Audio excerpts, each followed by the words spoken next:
Platinum study के education YouTube channel में आपका स्वागत है। आज मैंने एक नया तरीका अपनाया है आपको इंग्लिश सिखाने के लिए। अभी तक हम इंग्लिश से हिंदी बनाना सीख रहे थे, लेकिन हम हिंदी पढ़े हैं। अगर हम हिंदी से इंग्लिश बनाना सीख जाते हैं तो ये कितनी अच्छी बात होगी, यानी कि फिर हमें इंग्लिश नहीं सीखना पड़ेगा। डायरेक्टली हम जो हिंदी में सीख रहे हैं उसे अपने आप इंग्लिश में कन्वर्ट कर सकते हैं, तो इंग्लिश सीखने में ज़्यादा परेशानी नहीं होगी। तो चलिए देखते हैं हर एक सेंटेंसेस को इंग्लिश में हम कैसे बनाएंगे। सबसे पहले एक बात जान ले कि जब सेंटेंस हिंदी में होता है तो पहले सब्जेक्ट आता है यानी काम करने वाला, फिर ऑब्जेक्ट आता है जिस पर काम किया जा रहा है, और फिर वर्ब आता है यानी कि वो जो काम कर रहा है। लेकिन इंग्लिश में क्या होता है कि पहले सब्जेक्ट लिखते हैं, फिर वर्ब और फिर ऑब्जेक्ट होता है। चलिए ट्रांसलेट करके सिखाते हैं आपको। जैसे यहाँ पे लिखा है वह बाजार जाता है। जाता है तो लड़का है, तो वह के लिए आता है ही। वह के लिए क्या लिखते हैं? ही। ठीक है। अब काम क्या कर रहा है? जा रहा है, तो हो जाएगा ही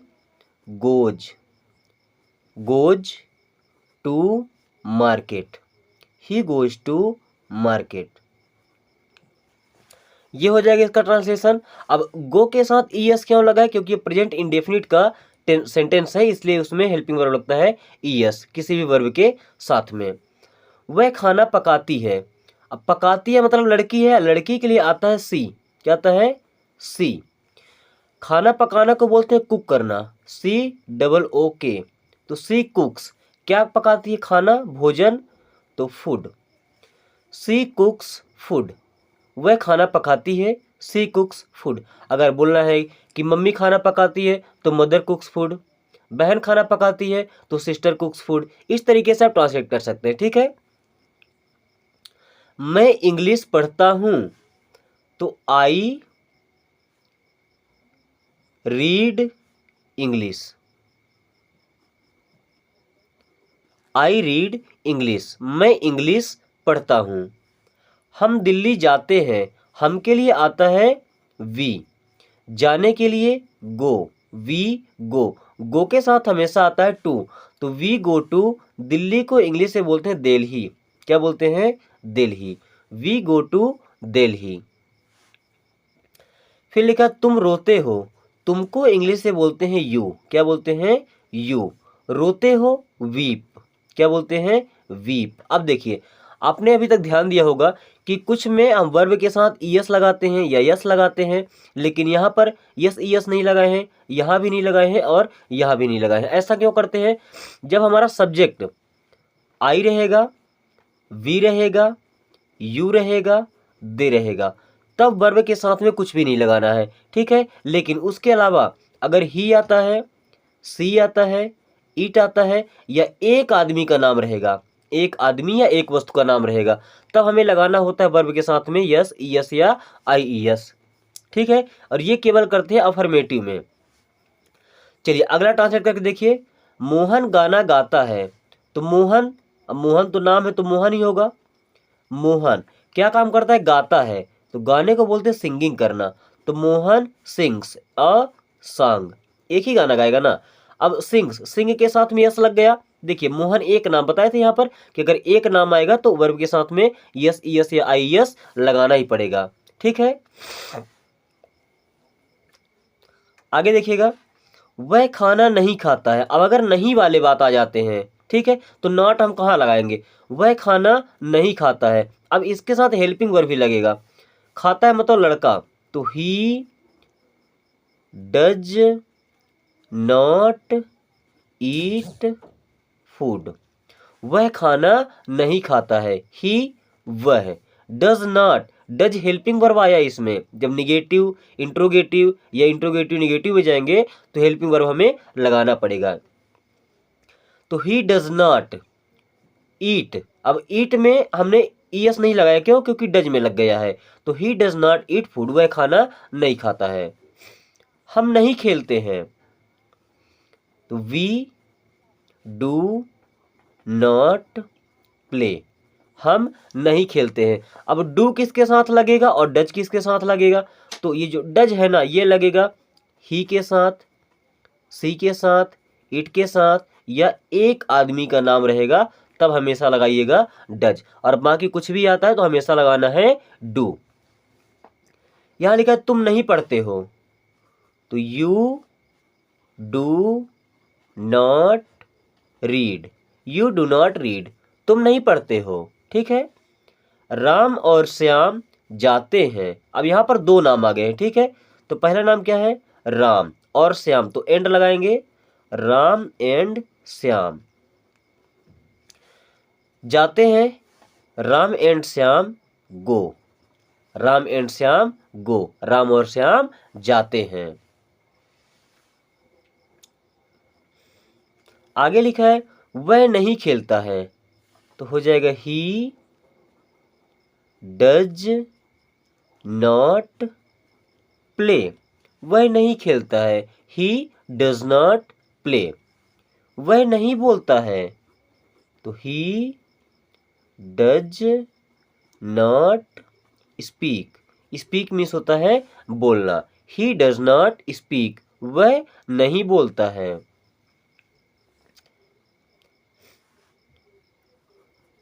वह नहीं सोती है, वह नहीं सोती है। वह लड़की है तो क्या लिखेंगे, सी डज नॉट स्लीप, वह नहीं सोती है। फिर लिखा है मोहन नहीं आता है, तो Mohan does not come, Mohan नहीं आता है। क्या तुम जाते हो, अब ये प्रश्नवाचक वाले आ गए। अब जब प्रश्नवाचक होता है ना तो हेल्पिंग वर्ब पहले आता है। यहाँ लिखा है क्या तुम जाते हो, तुम के साथ आता है डू ना, तो डू लगा दीजिए पहले, फिर तुम, डू यू, जाते हो गो, तो डू यू गो, और लास्ट में क्वेश्चन मार्क, बस सेंटेंस खत्म। डू यू गो, क्या तुम जाते हो। क्या तुम खाते हो, तो डू यू ईट। क्या तुम नहाते हो, डू यू बाथ। क्या तुम हंसते हो, डू यू लाफ। इस तरह से। क्या वह आती है, वह आती है लड़की है, तो सी के साथ डज आएगा, तो DOES, does she come, does she come, और फुल स्टॉप। क्या वह आती है, ठीक है। आगे लिखा है क्या हम खेलते हैं, तो हम के साथ आएगा डू, क्या आएगा डू, और हमको बोलते हैं वी, तो डू वी प्ले। क्या हम खेलते हैं, डू वी प्ले। क्या वह खाना पकाती है, तो वह लड़की है, उसके लिए आएगा डज, तो डज सी कुक फूड। क्या वह खाना पकाती है, डज सी कुक फूड। अभी तक आपने ट्रांसलेशन करना सीखा है, अब मैं आपको समझा देता हूं कंप्लीट रूल। अब देखिए प्रेजेंट इंडेफिनिट में हमेशा वर्ब का फर्स्ट फॉर्म यूज होता है। वर्ब कैसे होते हैं, जैसे ये लिखा है प्ले, ठीक है ना, प्ले मीन्स होता है खेलना। अब इसका सेकंड फॉर्म होता है प्लेड, ये होता है सेकंड फॉर्म। इसका थर्ड फॉर्म होता है प्लेड, ठीक है। एक फोर्थ फॉर्म होता है PLYING, प्लेइंग। ये कौन सा फॉर्म हो गया, चौथा फॉर्म हो गया। तो हमें इंडेफिनिट में केवल ये फर्स्ट फॉर्म वाला यूज करना है।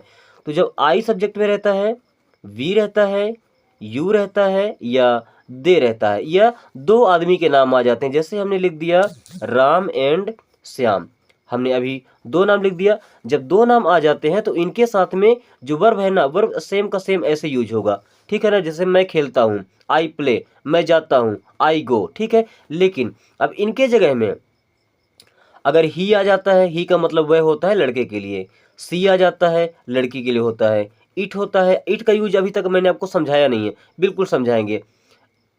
और जैसे एक नाम आ जाता है, किसी एक व्यक्ति का नाम आएगा, ठीक है ना। तो जैसे ये वर्ब है, जैसे प्ले लिखा है, तो प्ले के साथ में आ जाएगा यस, क्या जुड़ जाएगा, यस। जैसे डू मिस करना होता है ना, तो डू के साथ में ES लग जाता है, तो क्या हो जाता है, डज। अभी जो आई, वी, यू और दे हैं, इनके साथ मैंने आपको सिखाया कि डू लगता है, क्या लगता है, डू लगता, तो इनके साथ भी डू ही है, लेकिन ES लगाना पड़ता है। तो ES हम वर्ब में ना लगा करके और इस डू में लगा देते हैं, तो अब इसे पढ़ते हैं डज। और जब डज लग जाता है ना, तो इनके साथ भी वर्ब का फर्स्ट फॉर्म ही यूज होता है, तो फिर उसमें यस, ES या IS लगाने की जरूरत नहीं होती है। अब जैसे मैंने आपको इट का यूज नहीं समझाया, ठीक है। अगर एक सेंटेंस आता है कि बारिश होती है, क्या बारिश होती है या वर्षा होती है, अब यहाँ पर क्या लिखेंगे, वर्षा बिकमिंग, ऐसा नहीं होता है। इसका सही ट्रांसलेशन होता है it rains, it rains means वर्षा होती है। अगर आपसे कोई पूछ लेता है कि आज सोमवार है, क्या आज सोमवार है, इसको हिंदी में ट्रांसलेट करके बताइए, सॉरी इंग्लिश में, तो कैसे ट्रांसलेट करेंगे, आज सोमवार है तो क्या बोलेंगे, टुडे इज मंडे। 100% गलत हो जाएगा, तो सही क्या होगा, it is Monday today. It is Monday today, ये होगा सही ट्रांसलेशन। अगर आपसे बोलते हैं कि आज रविवार है तो इट इज संडे टुडे, ये होता है इट का यूज करना, ठीक है। और ही का मतलब तो जानते हैं कि वह होता है जो लड़के के लिए करते हैं। सी का मतलब भी वह होता है जो लड़की के लिए यूज करते हैं। यू का मतलब तुम होता है या आप होता है, ठीक है। आई का मतलब तो आपको ढंग से पता है कि मैं होता है। एंड वी का मतलब होता है हम। वी का मतलब क्या होता है, हम। इस तरीके से आप ढंग से सीख सकते हैं। एक और छोटी चीज आपको हम समझा दें कि जब सेंटेंस हिंदी में रहता है ना, तो पहले सब्जेक्ट रहता है, क्या, सब्जेक्ट, और फिर रहता है ऑब्जेक्ट, और फिर रहता है वर्ब। जैसे एक सेंटेंस बता रहा हूं मैं, राम बाजार जाता है। राम क्या हो गया, सब्जेक्ट हो गया, काम करने वाला, पहले आया। कहाँ जाता है, बाजार जाता है, ये ऑब्जेक्ट हो गया। दूसरे नंबर पे आया, काम क्या करता है, जाता है, ये वर्ब है, तीसरे नंबर पर आया। अब अगर इसी को हम इंग्लिश में बनाते हैं तो क्या बनेगा, Ram goes to market. Ram goes to market. अब देखिए, पहले क्या आया, सब्जेक्ट आया, कौन है, राम। फिर क्या आया, वर्ब। ऑब्जेक्ट तो यहाँ चला गया लास्ट में, और बीच में क्या आता है, वर्ब आता है। ये डिफरेंस होता है, हिंदी में सब्जेक्ट ऑब्जेक्ट और वर्ब, और इंग्लिश में सब्जेक्ट वर्ब और इसके बाद में ऑब्जेक्ट होता है। बच्चों, अगर अभी भी कहीं पर डाउट है आपको तो कमेंट करके जरूर बताइएगा। Thanks for watching.